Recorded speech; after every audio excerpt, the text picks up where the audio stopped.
atiyaa saree kana gidaaraa si fuudhee ufisi guddisee maal qaba gaafsanuu osoo gidaara si dhiisee ilma sabaati jedhee ufitti si qabee akka gaafsaniitti gaarii sirraa dhabee ammaa qajeelta jedhee gorsaan si jalqabee adaati ilma sanii ilma harka muraa seenaa badaa dhaalte kanaaf lammii gurguraa boolla keessa deemee lafee abbaa guuraa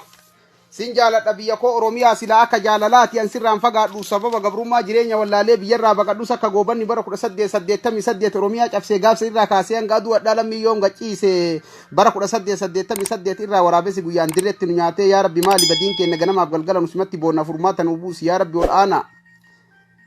bilisummaa fiduuf meeqa wareegamee furmaatan arganne lammiin koo gabroomee osoo ijaan argu dhumaatii oromoo garaana dadhabee biyyarraa baqachuuf meeshaa walii qabee karaa irra ba'ee mimmaan jaalalaan irraa dhangala'ee galaanni gabrummaa na dura faca'ee mataan dhama'ee ofirra gattaa'e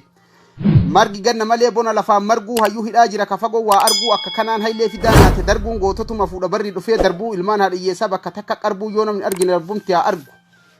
yayyiin afaan dhiigaa ilmaan narraa fixee yaa rabbi yaa allaa maaliif narra dhiifte ati uumaa ta'uu maana shakkisiifte waggaa 150 rooroo narra gattee jireenya oromoon jiraattu kanarraan du'a filadhee ka'een uffanni isaa dakoo tolfadhee daandii taaddee biruuti maali yoon boqadhee imimmaan kanarraa yoon aara galfadhe dubbadhu jaalmarroo dhaloonni dhumatee ganamaaf galgala garaan nu gubbate coggaarraan laaqamee ijji imimmaanii garaan ni yaadata dubbii dambii dollo isa gaafa kaanii diinni harka dhiigaa ilmaan narraa fixee yaa rabbi yaa allaa maaliif narra dhiifte ati uumaa ta'uu maana shakkisiifte